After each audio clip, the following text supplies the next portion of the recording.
Lagay mo yan sa vibrate. Pag yan tumunog at nag-vibrate, talagang ano yan, nagwawala yung cellphone na yan sa bulsa mo. Ganun din mga kapatid, the vibrant, growing church. Pag sinabing vibrant, kinakailangan ng church natin is lively. Ang mga taong nasa church ay lively. Full of life, mga kapatid. Ang mga Christian, full of life and excited, mga kapatid.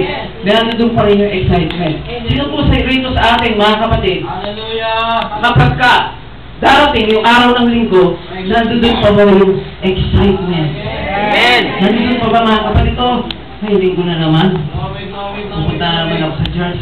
Mga kapatid, merong mga Kristiyano, mga kapatid, nakatatapos pa lang yung araw ng linggo, gusto nang atakin yung araw, susunod na araw, magiging linggo na naman sapagkat nais niya na muling makapag-puri at makarating sa Diyos at makapagsambata at tulungan ng Panginoon. Ganun po ang isang Christian na tunay na mayroong pag-ibig sa ating Diyos, mga kapatid, full of life. Ang